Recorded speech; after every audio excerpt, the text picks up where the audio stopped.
thank you all for coming. It's after 6, so we might as well get started and see how we go. There might be some more people arriving. But the point of the evening was just to show an appreciation of the building. Those of us who are using it every day, we know it as a really good facility right in the heart of our community. But it's of importance beyond the local community. It's of importance nationally and internationally in architectural terms. And that's why we've invited Philip Boyle from DOCOMOMO, which is an organisation that... Well, yes, shall I explain that? Yes. Sorry? Yes, if you like, yes. Yeah, well, he's concerned about modern, about 20th century architecture, and he's looking into the building and how it came about and functions and all the rest. And so he's going to address us first and show his got a presentation with slides to show us. Yes. Yeah, and following that, very quickly, Sean McIntosh will have a few words to say. He's the son of the architect George Finch, who designed the building. And then we'll be open to questions that can be answered by people who have the knowledge within the audience, as well as Philip and others. So, if everyone's settled, are you ready? Yeah, I'm ready to go. Boyle? Yeah, yes, thank you. You've seen who I am. Can we turn the lights off? Because I'll go straight into the slides. I'm from this organisation, all right, called DOCOMOMO. DO stands for documenting, CO for conserving, and MO for modern movement. It's basically an international organisation with groups in 54 countries, and I'm the coordinator for the English sort of end. And we try and look after modern buildings. I'm an architect I'm an architect, and I've now become a bit of a historian. I'm going to go through in the historical context of the things that were important in influencing how the form of your building here came about. Then I've got lots of pictures of it. We're all familiar with it, so I shall go through those quite quickly. And then I've got some diagrams and things which might precipitate some conversation. So I've got a list there of things that historically are important. We're dealing with London here, and urban things in the 19th and 20th century. A lot of things came up. Just to remind people, this is a picture of a rookery, which is how lots of people lived at the end of the 19th century. Basically a sealed off residential area. This one's in Clerkenwell. You can see the houses facing each other and this little yard at the end. Where this is, that picture was taken from here, looking at that little square with the houses down in this direction. And that whole access to the world was through this alley out to the outside. And that meant they were sealed off, and in terms of law and order and all sorts of things, they were completely sealed in on themselves. And there were a large number of these, which in the 19th century had to be cleared away. So we had urban overcrowding and the problems that arose from that. As the 19th century went on, clearly in housing, it was developed by people like Peabody, and then eventually the LCC, they built healthy tenement housing at Boundary Estate in Hackney, and the same one around the back of the Tate Gallery, some of those. But it was only really in the 20th century that building types emerged, and the first building of the sort of health centre came about in 1937 in Peckham, when two doctors got together and they got this building built eventually. It took them a number of years. It took them until the early 30s to get it built. And it combined both recreational, sporting and medical things to do with health. It centred around a swimming pool, and it had a good deal of visual transparency in it. This is a diagram. It had a pool in the middle. It provided all sorts of services, from family planning to the ordinary GP doctor's services. It was a precursor, all right, for the welfare state and the National Health Service before the war. Now, I'm now going to go abroad and talk about some buildings. I'm going to go to Finland, actually, and a small island in Finland where Alvar Aalto, who's a Finnish architect, won a competition for a town hall for what was a community of about 3,000 people. They had one industry, wood processing, on their little island, and he designed a town hall for them. The picture I'm showing there is something that was in Aalto's mind when he came to design this town hall. He'd started out as a strict modernist in the 1930s, designing sort of white cubic buildings like Corbusier, but he, like a number of people, he travelled around Europe and he got by Italy and hill towns. And this is a drawing of the space in the middle of Siena, the campo where they have the horse race where people run around, which has a town hall on one side, and in the town hall there's the most marvellous 14th century painting about good and bad government. So you had civic buildings in Italy which went home to lots of architects, particularly Aalto, and when he designed this little town hall for this island thing for 3,000 people, that was in the back of his mind. That's the island, the white bit is water, all right, around it, and the town hall is there. There's a factory where they do the food processing and where they live and walk around the outside. But it's the town hall that's interesting. It's this building up here, it's a little bit bigger. It has a courtyard, buildings on 4 sides of it. But 3 sides are connected, the 4th side is separated. And you have an intermediate courtyard space relating to a number of civic things. The town hall meeting room for the council is there. There are offices, there's a library, and there's residential things because being an island, people came and stayed. So it's very small scale, but it comes from the community, the brief for a building like that. And you have a route right to the rest of the island that has 2 ways of getting into this little courtyard. Before the courtyard, you then go into the town hall proper. In section, that's the town hall bit raised up, and this is one of the ways in. So you could see it's done in brick. It's not a white cubic building. It's become brick, and you can't quite interpret what's going on in these buildings. But if you live there, you soon get to learn and know that that's a town hall with a slit, and the entrance is marked by the white bit and a route in. The library there with the stripes on the other side. The volumes of the building come up, and it's built in brick in a very vernacular but free way. It's quite unconventional. It's quite modern.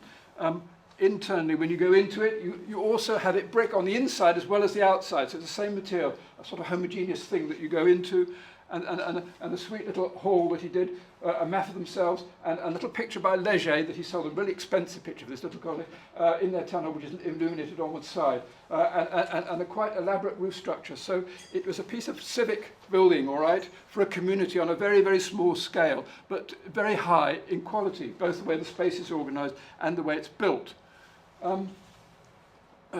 Moving back to England, in the post-war period, clearly when the welfare state up, actually at that time, after the war, there were about 20,000 architects in British Isles, and 40% worked in public offices. In other words, they were employed on a salary, and they went to an office, and there was a programme of work that you did. Of course, being the post-war period, it was very large. Housing, schools, universities, everything. In terms of recreation buildings, after Peckham, I've just put in here the Crystal Palace Recreation Centre, which was designed by the LCC, all right, after the Festival of Britain, and after there'd been a very big competition for Crystal Palace, but it basically was on quite a large scale.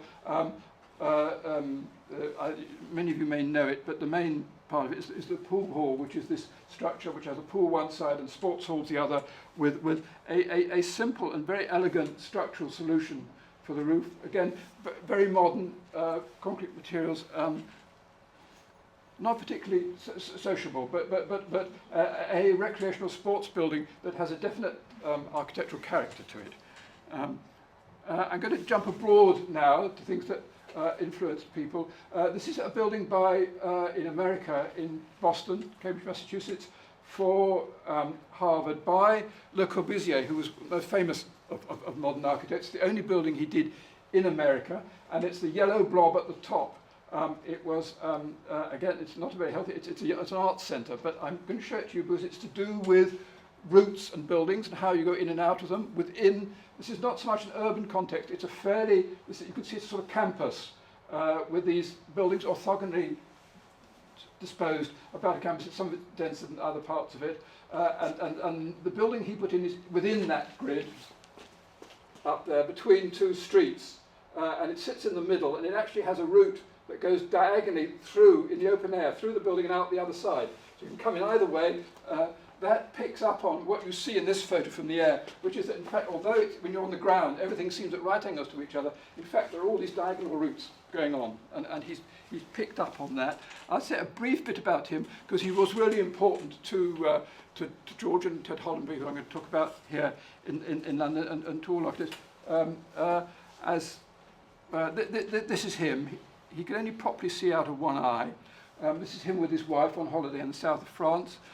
As well as architecting, he painted. He went through several. He painted and he wrote.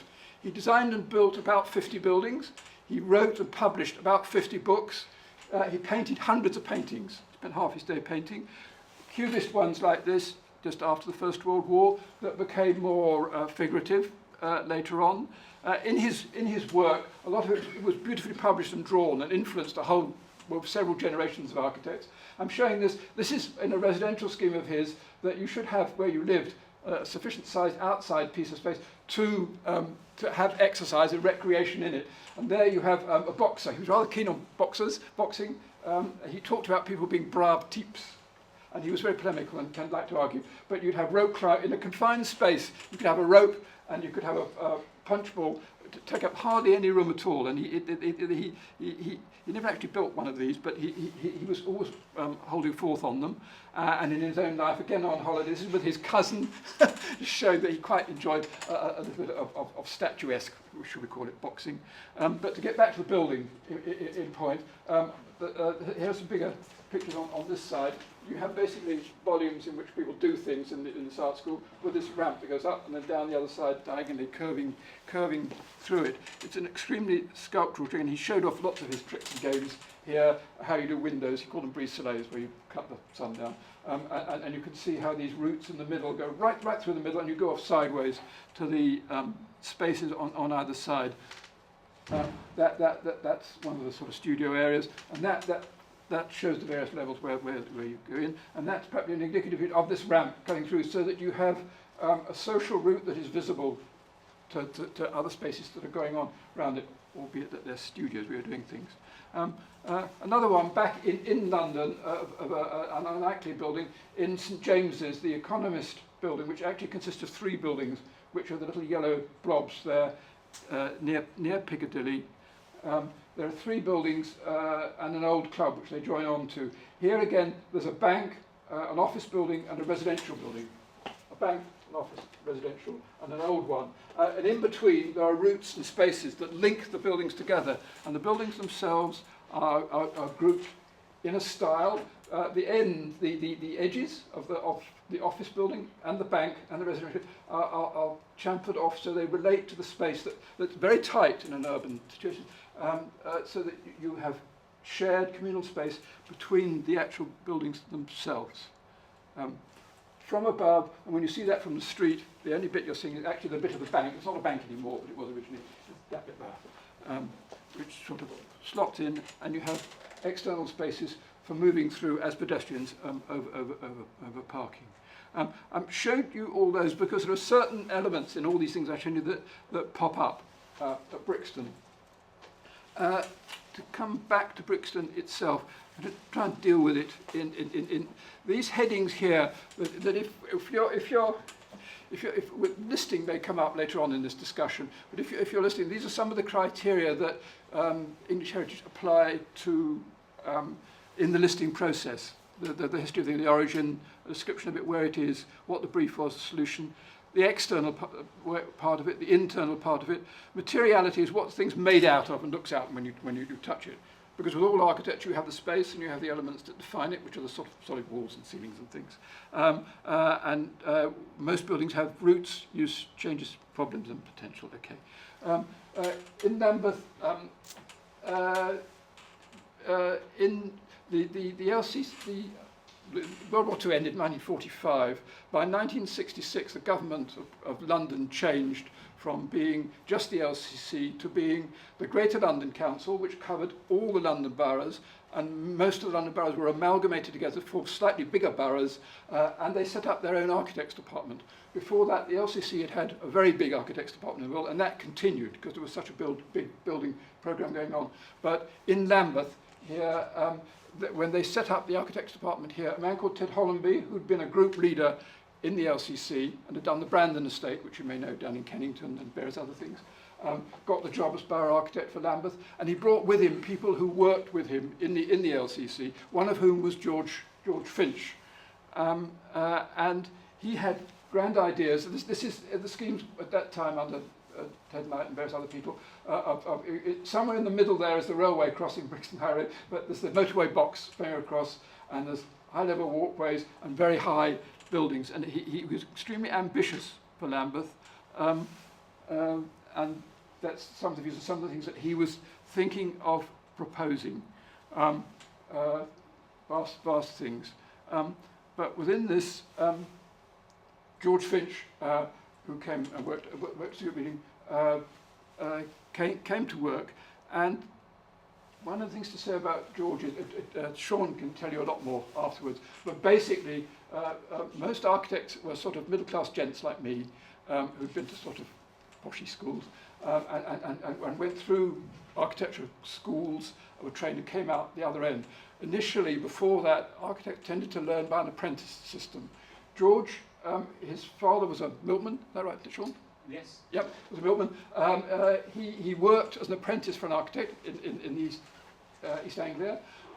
He came to London and went to one of the schools there, which he was a bit fed up with, and he heard about this school, the AA, which was a sort of posher school, the most expensive one, and he got the one scholarship that you could get to go to that, to be paid for that, and he went there, and that sort of opened his mind, he said himself, to architecture at that school. He met and rubbed shoulders with and learnt a lot. And on the left there, I've got the letter he got from Le Corbusier, I've talked about, to go and see Le Corbusier's famous housing block in Marseille. And he went with his letter, and he actually saw it. So as an architect of his generation, 53 that was, he'd actually, the great thing about architecture is seeing the actual buildings as opposed to seeing pictures of them. And he learnt from that. And here's some of the housing that he did for you here in Lambeth, the one near the Imperial War Museum. That's worth a talk on its own, and actually I have a talk and I've written about it in magazines, and I'm not going to talk about it today, but he did some of what I consider some of your finest point blocks in mixed development schemes in Lambeth. I won't say the names because we'll get on to Brixton again. Here's the model of where we are now in the Brixton that they built that was part of the thing about recreation at that time was you had to think of things that you could do within confined spaces. And because of that, swimming and sports like badminton and boxing or whatever, which didn't need much space, were the ones that money was put into. So there were a number of swimming pools built around the country, particularly in central urban areas like Brixton. But here, the unusual thing with the centre here is that it's built bang next to the railway line.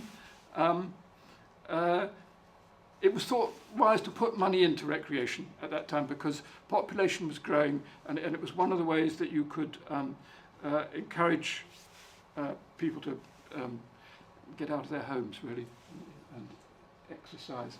On the left is a plan of the site of where we are now, showing what was there before, and overlaid in a dark colour are the routes that, if you like, stem from the larger scheme that Ted Hollenby wanted to do in Brixton. The only part that actually exists right now is this bit here. But you can see here that within here there was to be a route to the north out to the police station, and by the police station, and there was to be a route to the west, way across the main street to the big things that were envisaged on the other side. And here we are in it now. The red bricks, inside and out, San Salto, the use of the concrete, some of the things I've been talking about, the language of this has come through George to here. When the walkway still existed across to the car park on the side that was never built and has since been demolished.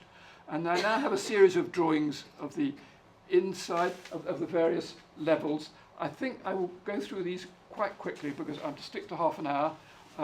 But I've really got them here in case we get into a discussion of the building and want to talk about it in detail. But basically, that dark part there is the dark part of the circulation diagram that I just showed you, with a walkway across the cover and lovely drawing of George's of what those spaces would be like. Basically, the volume, what you see is what you get, that the volume of the sports hall and the swimming pool dictate the shapes of the building, and they're assembled as to what they are together in this in the red brick, and that's one of the nice, clear, characterful things about this building. And that includes International House at the back, because International, it's a perfectly reasonable office block, but I think it is under threat because office blocks go out of date very, very quickly, and they're quite easy things to deal with on their own. It does tie in completely with this scheme here. This doesn't show the rest of the scheme there. It does show some of George's other blocks in the background, and the ones on the other side were by a man called Philip Boyle, the ones that go in and out of the LCC. The International House with its chamfered corners, slots in at the back, could do things. The walkway and the proffered concrete, which I was really fond of. The basic thing, this is a section which is a chop right through, showing the scale of International House in relation to the other parts of the building. A lovely drawing, a beautiful drawing that George did, showing the circulation space as it goes up, a more conventional one on the left of how you work it out and how the circulation type works with. I won't say too much about this because I think you know it, and we can come back to them. The pool with its north lights. For the pools, you're not supposed to get direct light shining directly on water, but you do want to get always want to get direct light into spaces. George did, and he says so actually in the film we're going to see.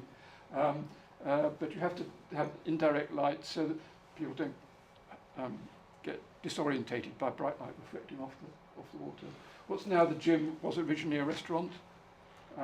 More slides again showing how the levels fit together outside, the walls outside which we're familiar with, and the inside. Go on through the gym. Again, a closer up view of how the entrance and these routes fit together. I'm going to talk about that in a bit of a minute because it is a problem. But what is not a problem is the light from your atrium area in the middle. Well, I hate to use the word atrium. I mean, it's a circulation space in the middle, but you can see how the red brick comes in and the light come in. They're the main characteristics and where you can mix and move. Internally, the use of materials, for the time actually, the concrete and the brick and the timber are familiar materials but used in unfamiliar situations. Yeah, I mean, it's almost a brick wall. The cricket gallery, it isn't the cricket gallery anymore, isn't it? Which as a space links the two circulation areas as you come in. The drawings, by the way, of course, the routes don't go all the way through at the moment, but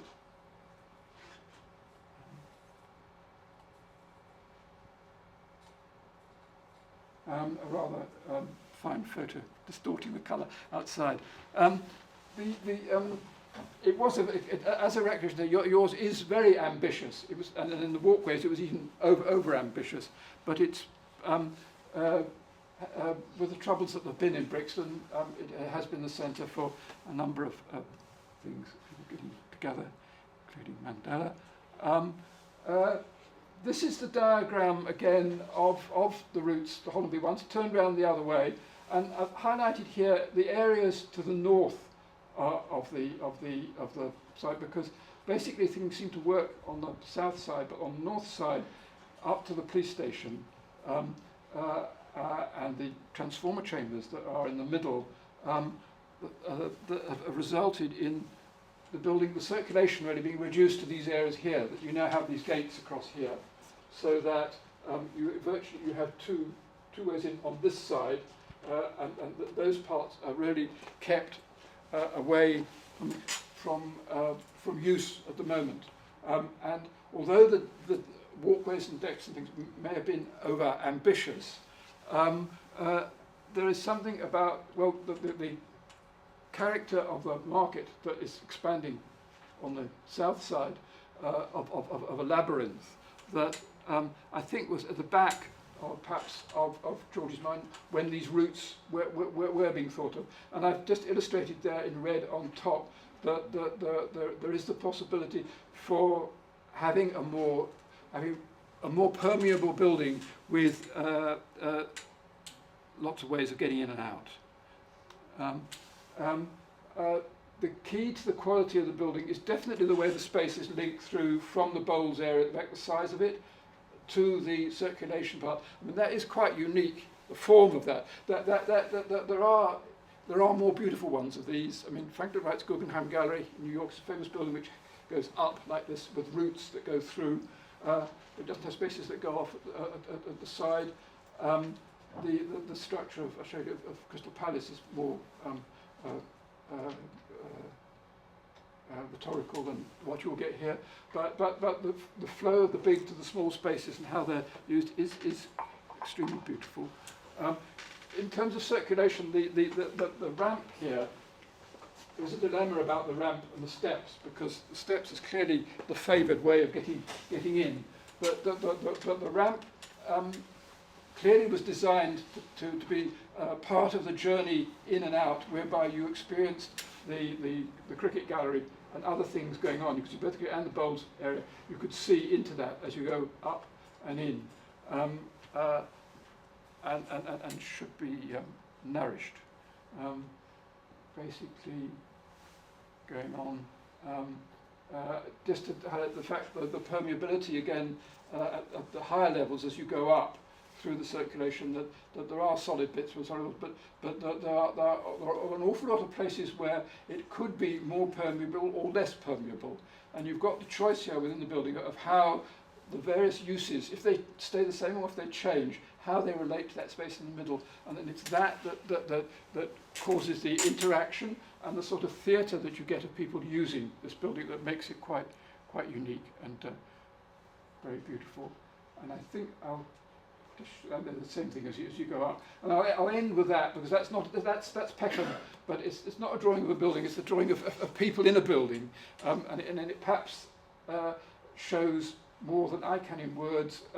I think what George was after in your building, and what I think you should be looking to try and maintain. That's my talk. I think we've got this short. We'll have to change over now. We've got a short video of George Finch going around the building saying a few things. Can we change over to that?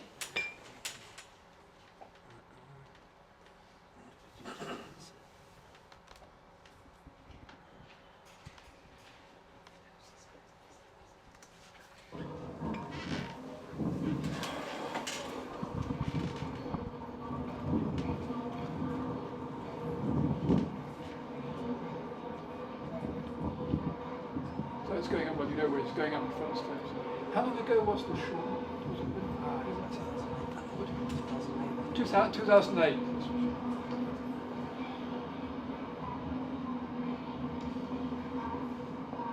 Yes, this is how it was.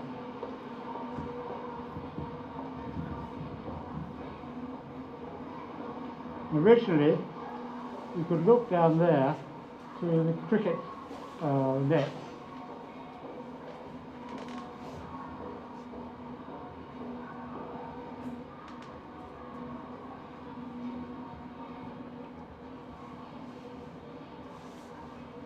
We use this coffered ceiling, concrete ceiling.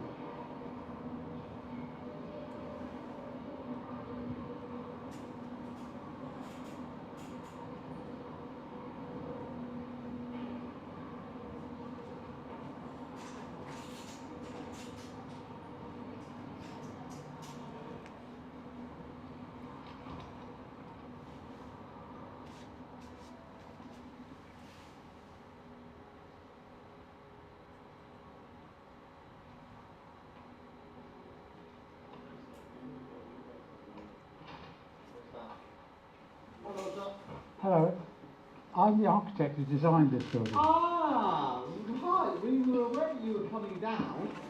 The whole idea. This is before Atrio as famous as they have become. But you can actually look down. Down there you've got the bowling greens. So you can look down at that level, and you can look up at the other level. And the idea was that when we, with the team that designed this, we went round looking at different sports centres all around the country. And so many of them were just buildings with lots of corridors. You go down the corridor and there's a room off there, and a corridor and a room off there.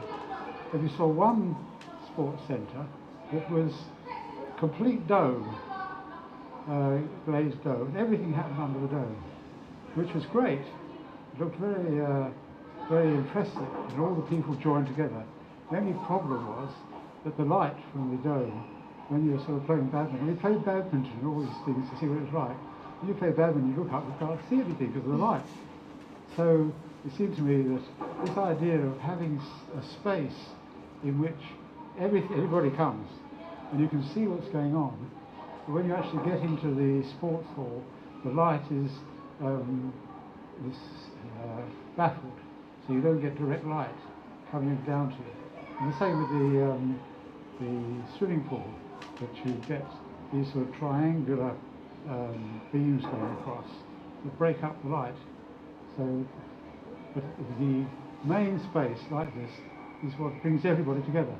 So you see everybody coming in here and going up the escalator. When you look up, you can see that the surrounding balconies sort of don't line up either. They move out and back and round. So you get a lot of movement as you go up there.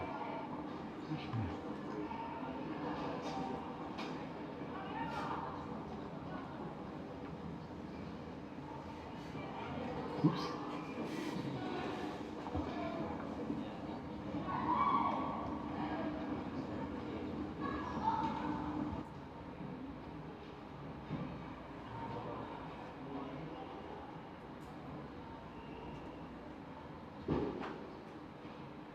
How does it feel as an architect when you see your buildings being used and enjoyed? Well, it's always great.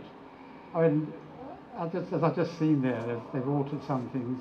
Some of the qualities that I was intending have been lost in the sports hall there. But that's as things go, you know, they change. And the climbing wall is different. We had a different climbing wall this day. Still, I mean, all this is the same, obviously, and you get this interaction of these different spaces. And the sort of thing that I was saying about the buildings on the site sort of dancing around. The same here. So when you look down here, the fact that things don't line up and they move differently gives you this sense of movement in the building. So as you're coming up and going round, there's always this sense of movement and change as you come up. And it's always lit from above, which really is, I find quite exciting. And you want it's exciting because it's a sports hall. So many sports halls are just solid, lumpy blocks, and you go in and play and you go out. Sports hall wants to be somewhere that's lively and makes you feel like you want to do sport. And I'm quite pleased the way, you know, even though it's changed, it's great to see it. And all this sort of good detailing is what's important.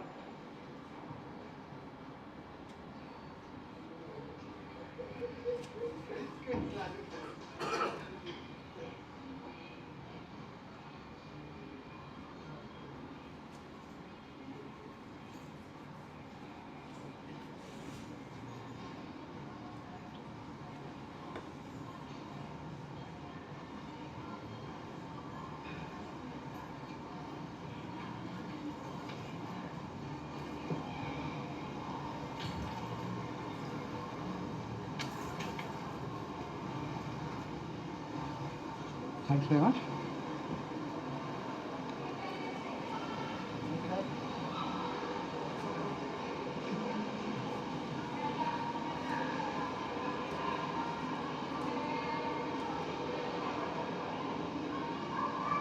You can see how the roof light, these triangular beams go across in timber, and you get this shaded light.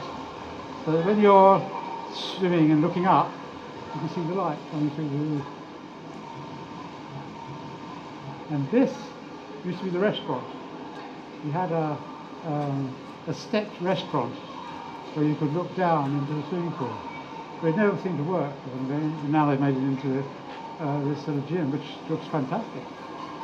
Again, the way of changing what was originally intended for doing something different, it still works.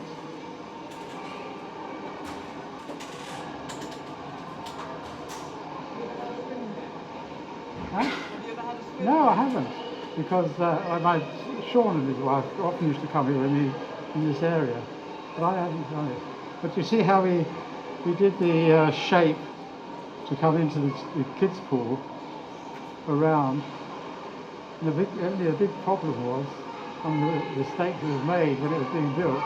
It's not exactly the right length for Olympic swimming. It's a terrible brew.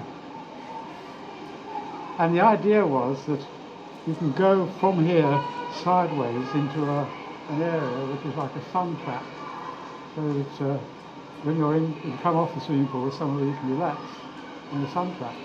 What is the swimming pool and the sports hall, and then you've got the sort of intermediate space connecting the two, so that where all the circulation goes on. You go one way or the other.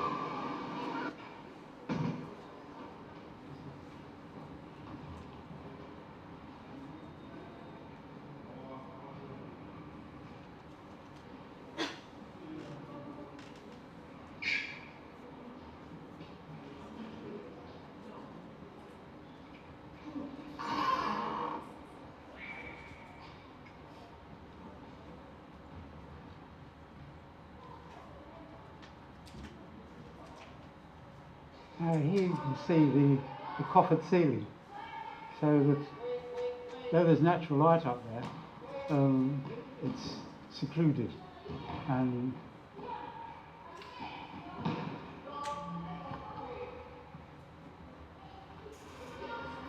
in fact, the artificial lights have really stopped now. I think they seem to have closed it off.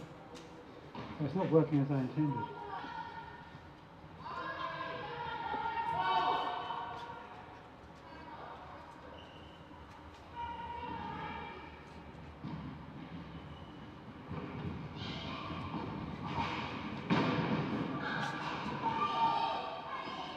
Do you get natural light through this roof? No, it's Not only anymore. the artificial light, yeah. Ah, that's a shame. Originally it was intended to be natural light. Yeah, yeah. No, you got to change that. It's long before I've been I'm sure it working, was, so yeah. couldn't What really a answer shame. that, but Because you get the glare of these now. yeah, yeah, Doesn't work. yeah. What a pity.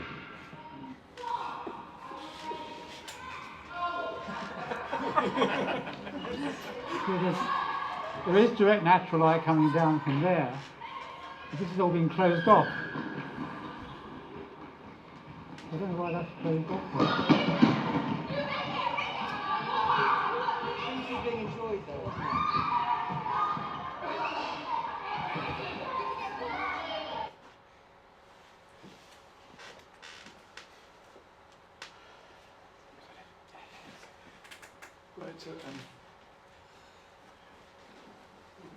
Right, I thought we'd put that in because I think he's much more eloquent than I am at describing.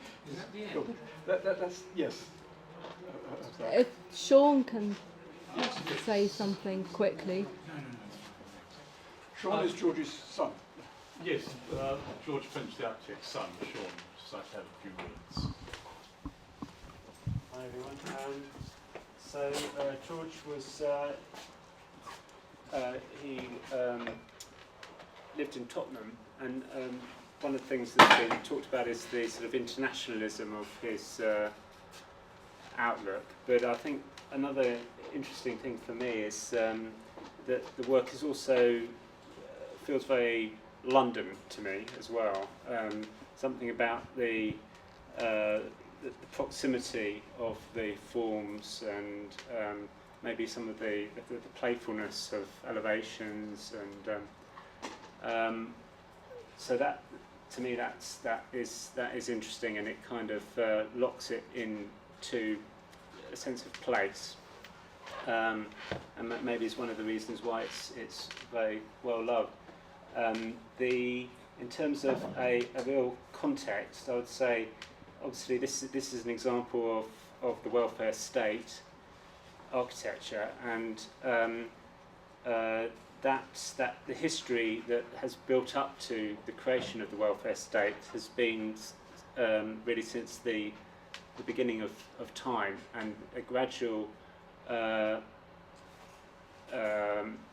shift in ideas where, for instance, the clients that architects have has shifted to from being kings and bishops and so forth to ordinary people, and finally a really very inclusive group of that can serve all people. So that has been a very hard-won gradual process and evolution, but as we're finding now, that evolution can be cut short very dramatically and very quickly, and that is exactly what's happening at the moment. So George was a cultured person. He loved jazz, he loved classical music, he was well travelled, he loved literature, and the work that he produced was came from a culture that came through the Renaissance. You can see, for instance, in the work of Corbusier and Auto, they were also influenced by the architecture of the past. So it didn't come from nowhere. But what was unique about the architecture of the welfare state was that it was creating architecture for everyone, not just the elite. So what I was really wanting to get to was a discussion about why I think it is worth you all supporting the listing of this building. So the struggle that's going on at the moment to diminish the welfare state is not going to go away. So I would argue that the current government is intent on destroying the welfare state in its entirety, and block by block, building by building. And that destruction is not simply about destroying the buildings, it's also about destroying the memory and the ideas, so that once it's destroyed, it will be as if it never happened. And the reason for that is that this current regime wishes to create a new idea about what progress might be. So whilst the threat to the recreation centre currently, as stands, may have diminished, I would argue that it hasn't gone away permanently. It will resurface, because the intent of the current regime is to reduce the state incrementally to levels way below the levels that we see in America, for instance. And the only way to do that is to privatise and to sell off land. And local authorities, of whatever political persuasion they may be, will be at the behest of central government. So failing a change in government, that is, I'm afraid, what we're facing. So there are good examples of where listed buildings have been saved. My mum's block, Lane Court Road, has recently been listed, and hence Lambeth not able to sell it off. The residents aren't being relocated, and they can't knock it down. Crystal Palace Sports Centre was, the proposal from Arab Associates, where I work, was to demolish it. Because it was listed, that wasn't possible.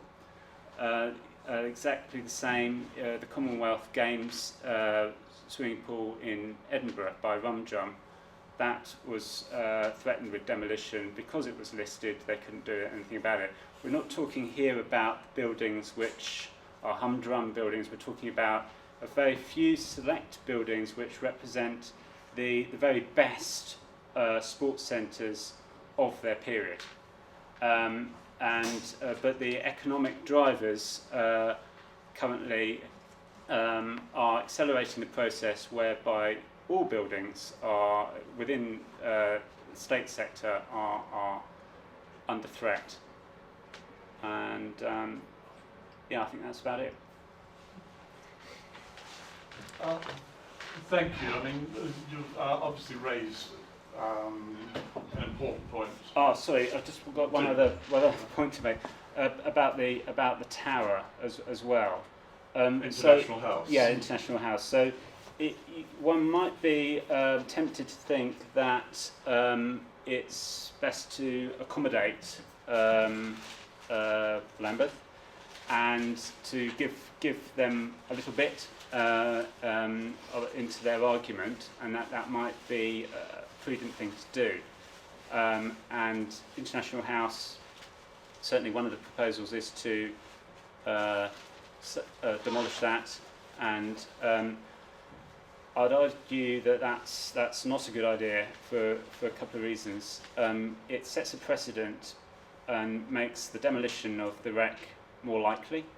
It also means that listing of the wreck would be more difficult, because once a scheme has been compromised in some way, it is of less quality in a purely architectural sense. So it is an intrinsic part of the actual massing of the entire complex. There are ways in which it could find a new home. I certainly am not against change.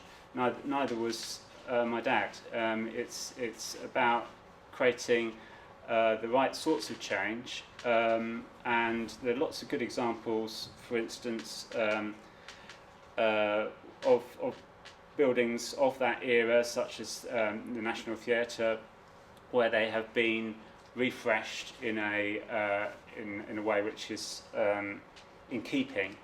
Office buildings, for instance, can be changed into residential accommodation, maybe an arts complex, which can accommodate a relatively low floor-to-floor heights, because office buildings nowadays need raised access floor areas.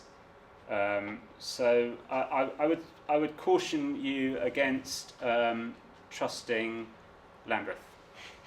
Thank you very much. Having hit on the point of listing, which is obviously a contentious matter, I just wondered whether, Ross, would you like to explain what the process of listing is about? This is Rob Loader, who's from Rob, DOCOMOMO. I'm sorry. Yes. Okay. Yeah. Well, Come up front. if you want.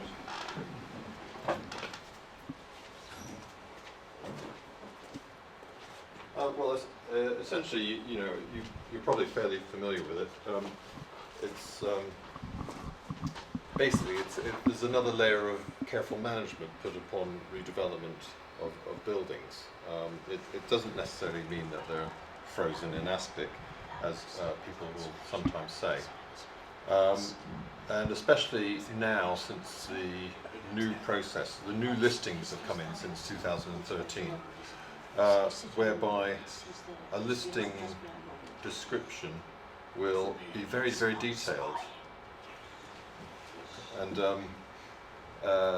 for instance, if the rear stair that goes down towards the police station, that's a fairly unfriendly sort of stair, and probably contributes partly to why that end of that walkway doesn't work so well. Or possibly the elevation on Beehive Place could be enlivened a bit to open up with new shops. That listing might even go as far as to suggest places where there are areas of sort of low significance at the moment, which nobody's really going to fight too hard to keep. I mean, obviously, the great thing about this building is the central atrium, and if that were ever compromised, then there would probably be no chance of listing it. As long as that doesn't happen, which I hope it doesn't, this is a very worthy building for listing. At the moment, buildings have to be pretty good to get in as a spot listing by English Heritage. that means they'll only be spot listed at grade 2 stars, so they have to be pretty good quality and endangered. And so I think this building is pretty much qualifying, well, maybe on the cusp of qualifying on both counts.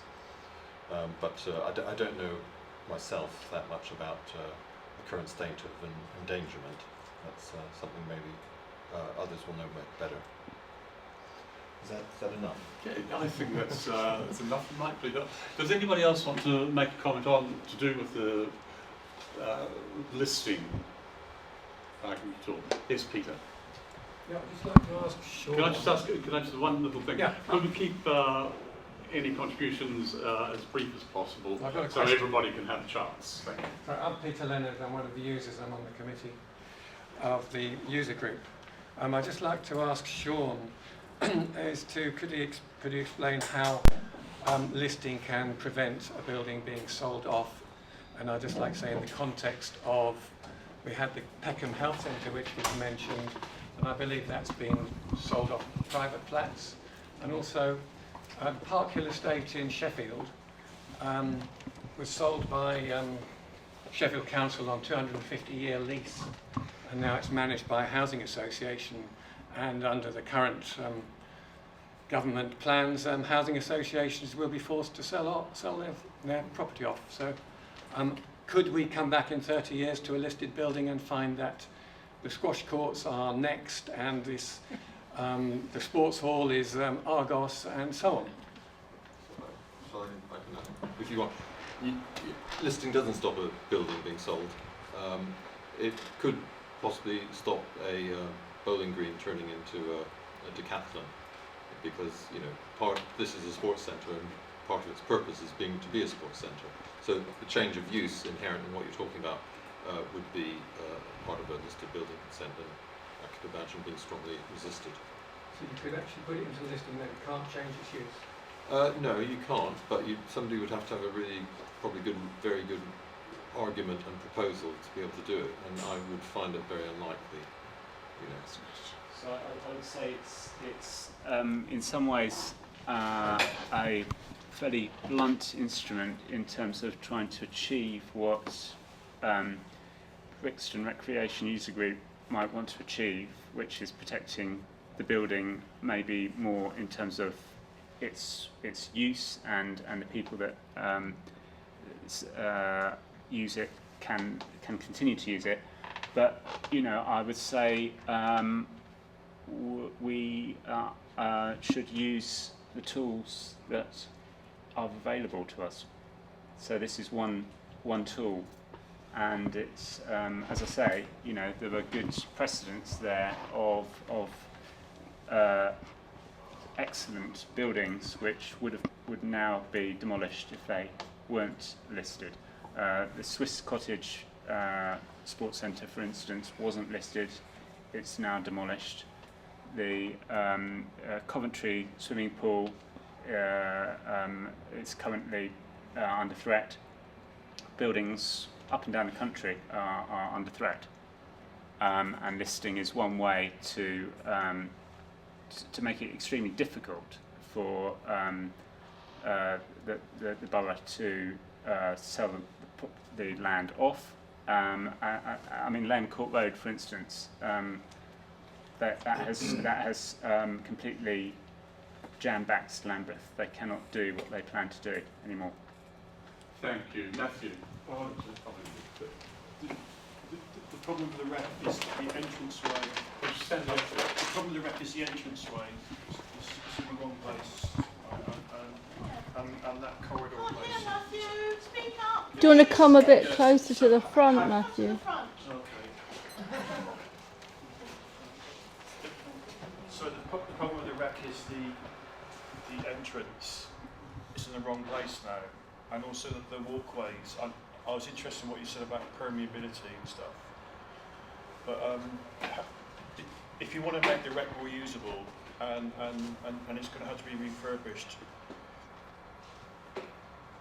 would listing stop a probably dramatic change of the entrance? No. I mean, you can see lots and lots of listed buildings which have been radically altered I mean, the best thing that can happen in terms of trying to relook at how to refresh the building is to employ a good design team. I mean that we had a great design team. I mean, Carol was working on the rec, and Ted Happold was the engineer. That's what it would need to create to refresh the building. Any building needs refreshing over time, and that's what's required. A really competent architect that engages with you.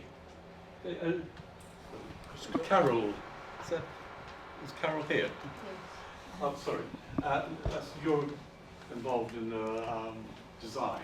I was one of George's team Right. that did all the feasibility studies for the building, and as George said on the thing, we travelled all over the land looking at different combinations of swimming pools and sports halls and things, and it was a hand-picked team, I'm quite proud to say, and we did a huge amount of work. How long did you spend to appear? It was about 6 months, I think, where we looked at all of the options. One of the options was the location of the swimming pool itself, because it's up on the third floor, which was unheard of, absolutely unheard of. And everybody said, no, you can't possibly do that. What made you think it was a good idea? It was just the way that people would relate to the different sporting activities that would go on, and how we felt that it was necessary to be able to see and to observe and to watch people on the climbing. The whole point about the climbing wall was that you would actually stand and watch people climbing up, and I can see that some things have been changed. But I left Lambeth shortly after George left, and the whole of the construction was taken over by another member of Lambeth's team. But it's actually very refreshing to see that most of the ideas that were proposed actually are there. It's very satisfying to see that. Yeah. It's really interesting to have that personal input here. Do you want to? Yeah. Do I understand right? You're part of the user group. Why do you think that the entrance is now in the wrong place? I mean, if you're part of what's preserving, want to keep this, and you're thinking it's on the wrong place, why is it in the wrong place? Why? Yeah, I don't know. Well, I've never. Arguably, it should have a front door at grade. I mean, the concept behind. Are we talking about the orientation of the building, or are we talking about? I think we're talking about how the fact that you have to go up to enter. So I mean part of the concept behind the project was that it was part of a.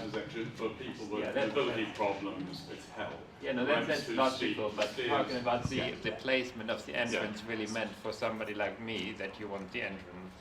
Yeah, no, that wasn't. No, you misunderstood. Can I speak here? I'm a member of Bragg. I'm an enormous supporter of the Brixton Recreation Centre. I want to see it staying here for another 30 years as a publicly owned asset, as far as possible free for the use of residents of Lambeth. The thing that concerns me is about listing, is that listing can make a building much more expensive to maintain and look after than a non-listed building. I've seen that through, publicly owned housing estates in other parts of the country, which suddenly become 3 or 4 times more expensive to maintain. And in some cases, as in the case of very well-known Belfron Tower in Tower Hamlets, resulted in a situation where the building itself is being protected and preserved, which is wonderful, but it will no longer be, affordable housing for people at Tower Hamlets. The housing association, which now owns the building, says that they can only afford to retain the premises to that standard required by Historic England if the flats are sold to private owners. Now, my concern is that listing could be a double-edged sword. It could make the rec more difficult to maintain, could actually turn the balance in favour of Lambeth Council, which at the moment is saying publicly it wants to protect and keep the rec as an asset for all of us, into saying it can no longer afford to do so. And my question to those who are asking for listing is actually, are there any financial benefits whatsoever in securing grade 1 or grade 2 star listed status? As far as I'm aware, the benefits, the grants available from Historic England are virtually nothing. There's a possibility of getting grants from the Lottery Heritage Fund, but it's a gamble. So I'd just like to know realistically, if we were listed, would we get any extra money? Well, I can't answer that question, but the building itself is made of robust materials. I mean, all of this nasty ceiling here, for instance, costs money. The decision.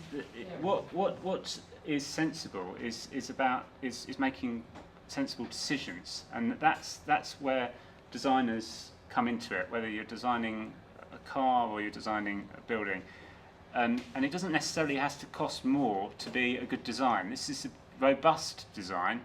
I don't think it's not a Baroque cathedral. It's made of brick. It's made of concrete. It's made of glass. Robust materials, and it's about actually having some thought about the upkeep. I don't think that necessarily has to be an expensive thing. But I've been involved in discussions with English Heritage about changing finishes. They can be really finicky. They can cost you a lot of money on the ground. I don't agree with that. I'm just saying that, one of the things that you do when you're looking at putting together a listed application is you are addressing those issues which are of significance. You say what's most important. You don't say, oh well, we don't want to change. You say what's most important in the significance of what makes the building special. Therefore you say, well, therefore the building can change, because you can keep the essence of what's there, and a lot of that within a building that has a very specific function and a very specific audience.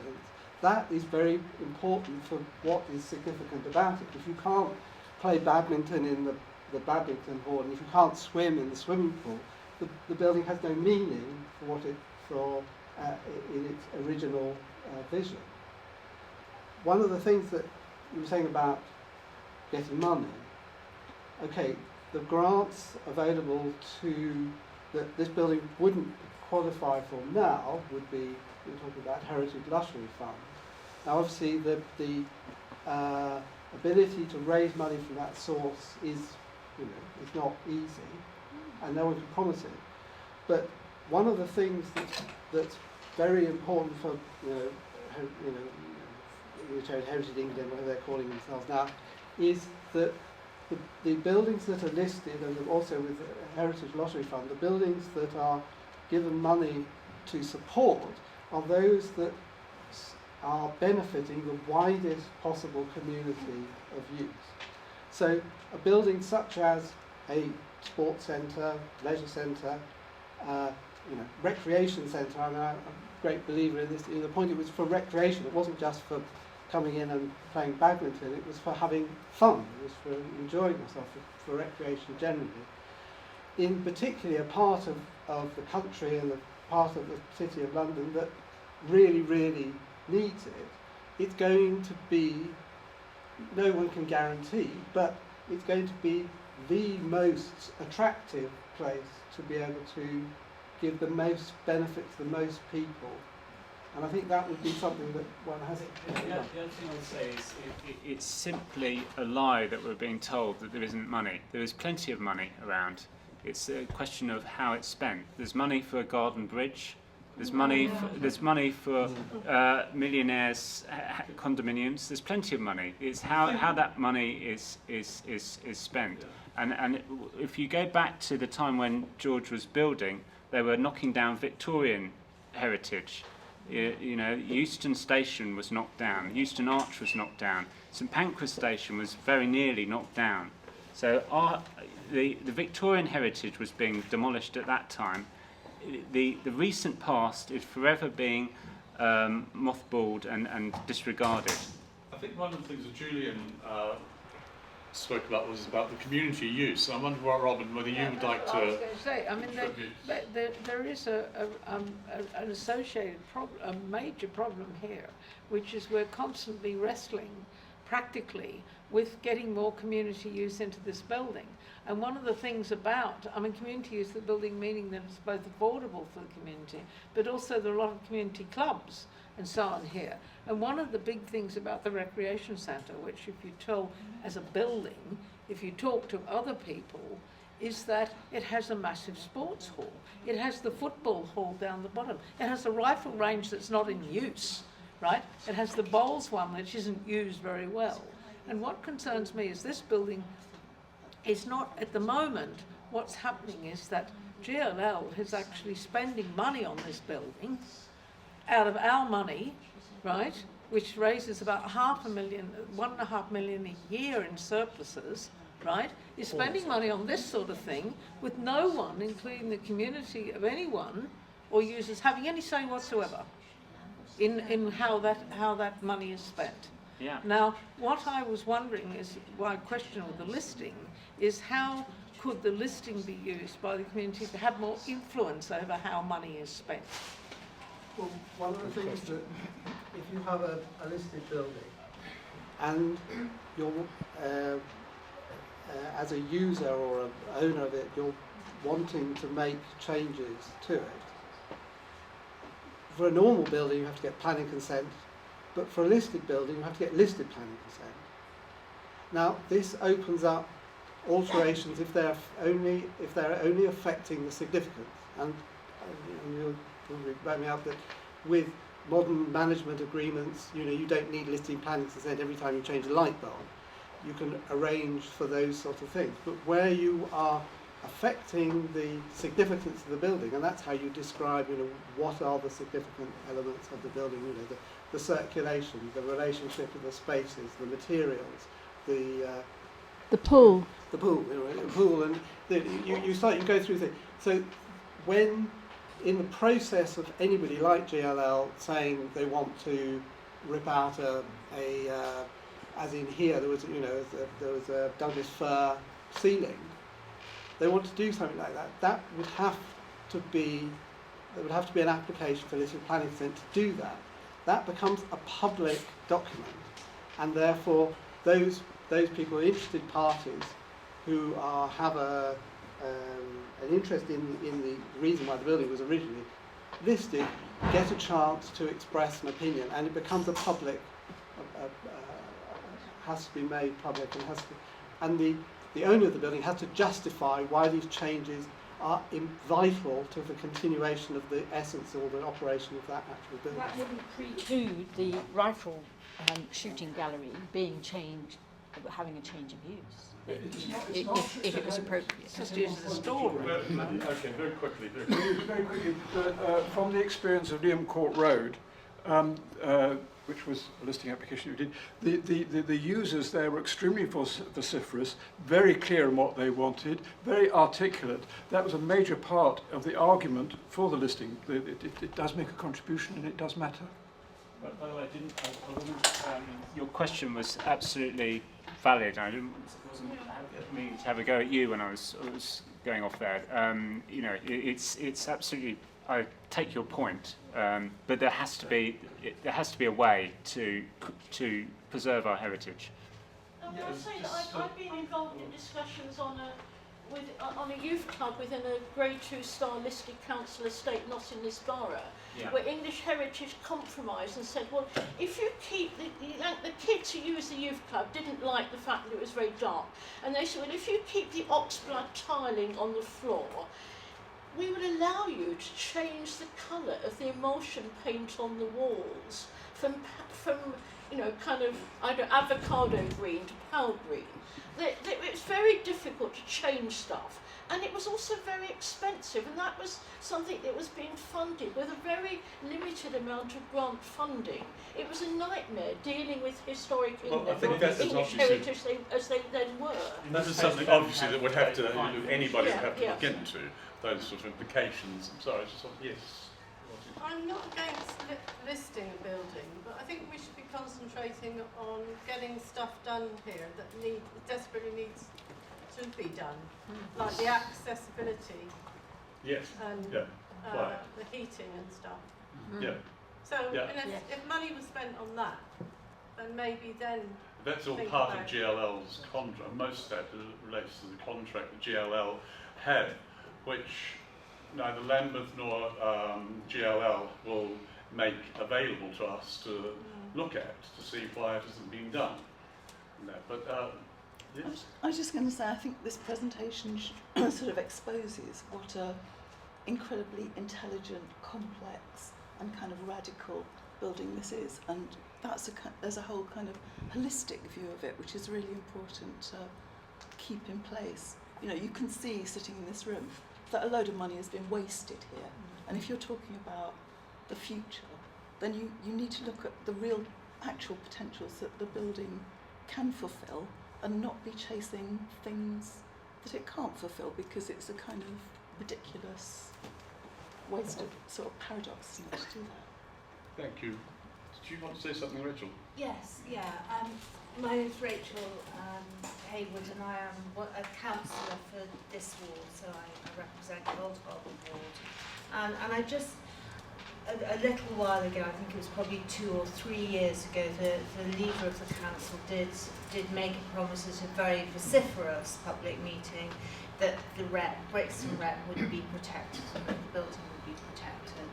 And I think it would be very difficult for her to back down on that for any reason, really. I think that the degree of passion in there are people in this room who've done a huge amount of work in protecting and championing this building over quite a significant period of time.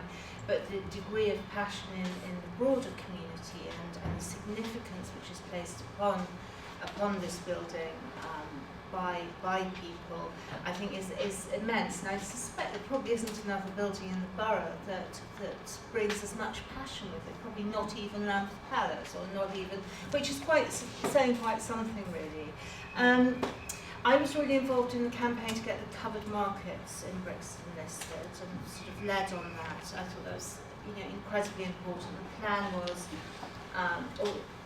they're slightly vernacular, they're very vernacular, quite ramshackle buildings, and the plan was to demolish them in their entirety, to rebuild a single arcade with artificial rather than natural lighting, and to put up a load of really shoddy accommodation above it. And that was clearly something that was very, very wrong, and it was something that we absolutely needed to challenge, and we managed to stop that happening by getting the markets listed.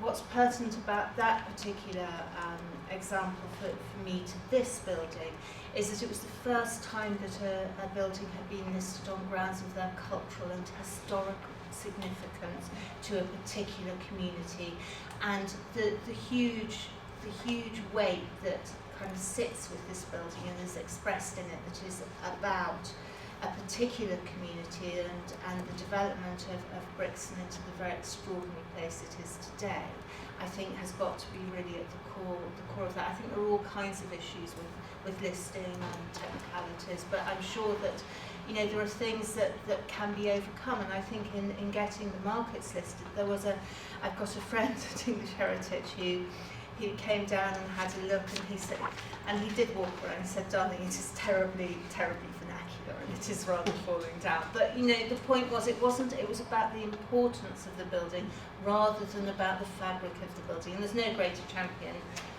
Stedman. The community. What does it mean to you? Stedman, I think. Well, to me, Brixton, it's a passion thing.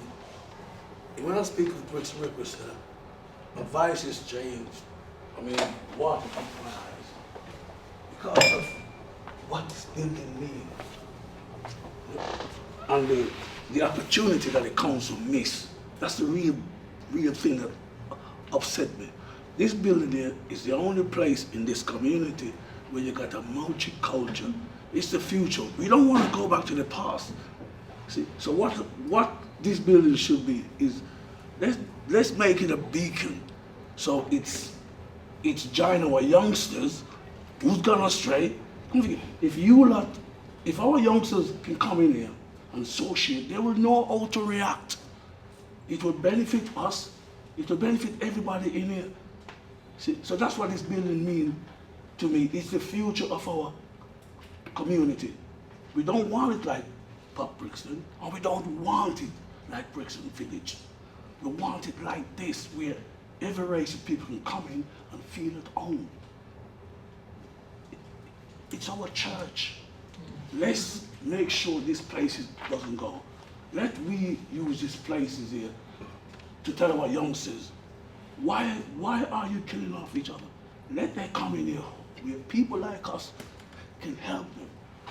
That's what this building means to me. Thank you. Is anybody else wanting to comment on any other aspects of the building and what it means to them at all? The listing. Yeah. I think for me, I mean, unlike other places, I think what has happened since, people have kind of seen other sports centres redeveloped since Brixton Recreation Centre, other sports centres that used to be bigger in size. And the feedback I get from everybody is like, there simply isn't the space. They don't have the connection. I think that's what Stedman was saying. Because of the layout of the building, there's a changing room. So that sense of community, people can stand around and talk to each other. And in this day and age, as we get older, there's the great cry about how people are lonely and everything. I can come into recreation center and I can be 30 minutes just chatting to people before I go for my swim. Do you know what I mean? But that's very important. Do you know what I mean? Because it's often the way we go, we're all into our own little boxes, and it's good to have somewhere where the layout of the building just automatically creates an opportunity to communicate and talk to other people. I think Rachel at a meeting a couple of years ago made exactly that point, but actually this is quite a unique building and it has to do with the architecture, the democratic circulation and what have you. It is not just a sports centre, it's not like Clapham Leisure Centre or Streatham and what have you. It is a recreation centre and we should be getting more community involvement, community-led involvement. So you've got clubs like a Fiwi, from the community that are doing all the training and building up. In fact, they've made the biggest contribution. The last 13 years of GLL's contract that I've had here, the biggest contribution has really come from a Fiwi with the football and then the campaign to get the boxing. The boxing has been the biggest plus, the biggest thing that's happened in this building in the last 13 years, and that's come from the grassroots with the help of the council, Rachel Hayward particularly taking the petition to council, and you know, still those sort of things have got to be built upon. So now the boxing has been having dragged GLL screaming and kicking to actually let us have a go with it. Now the success means that actually, well, we want to extend that. They need a place. And in all these plans of the building, don't forget, there's 25% of the building that is unused.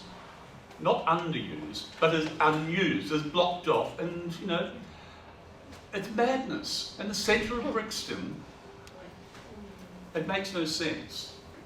Is there anybody from Lambeth Council here that would like to have a comment? Sorry? The person who well, the gentleman sitting next to you might like to have a comment. My name is Doug Black, I'm the Borough's Conservation Officer. Right. I don't know if I've got a great deal to say. I suppose I can maybe clarify some points. Thank you. Listing is about protecting the fabric of a building and its design integrity and all those other things. Planning looks after uses, and you can change the use of a listed building through the planning process. It can be done. And lots of listed buildings are fairly easy to convert to other uses. So for example, a terraced house can become an office or can be subdivided into flats or whatever. The issue with lots of post-war buildings is that they're very specifically designed for specific purposes and functions, and that can make reuse quite challenging and difficult. So for example, the National Theatre has its 3 theatres and it has its foyers, and that's pretty much what you've got.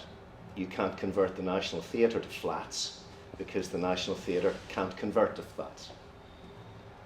But that also presents an issue where if you are faced with trying to find uses for a building that is very specifically designed, if you need to get uses in to help with viability or other things, it can be challenging in buildings that are very specifically put together for specific uses.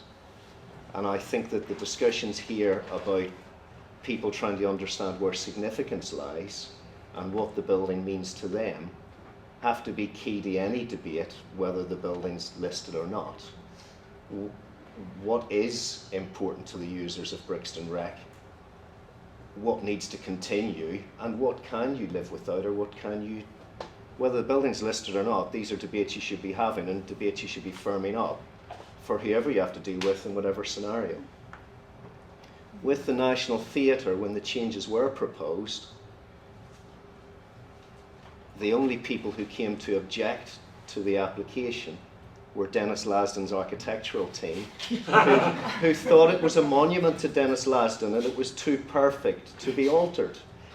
But the 20th Century Society, and if I recall DOCOMOMO, and the users and all sorts of other people were quite happy to see the changes at the National Theatre because they were carefully considered, they were fairly modest, but they were essential to bring the National up to date to continue to serve the purpose that it was designed and built for.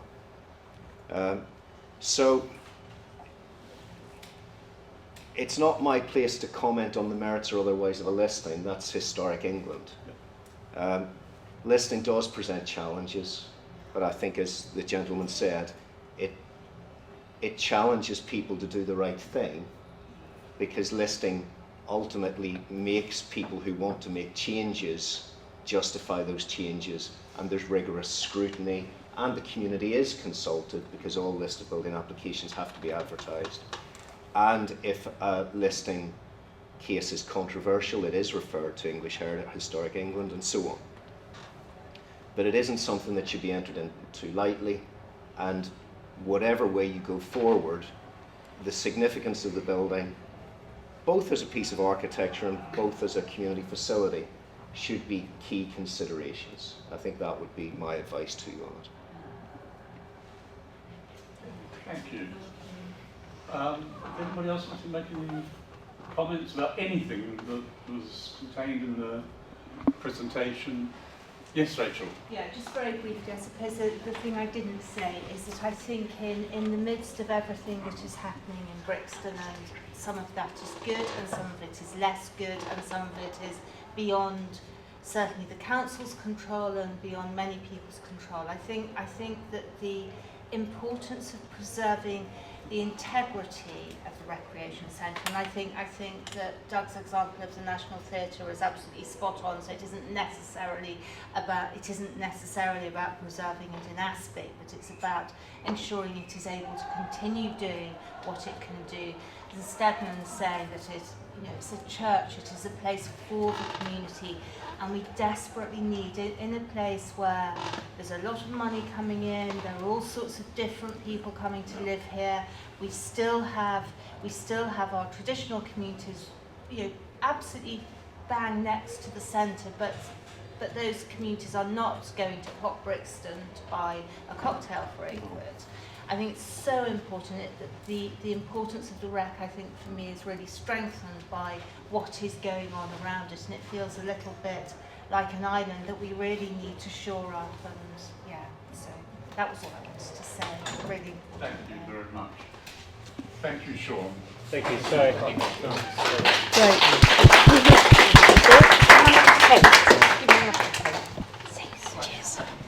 Any other comments people would like to make? do have another half hour if you want, Yeah. or we can pack it up and have cup Been- of tea. Sorry? Maybe we should just have.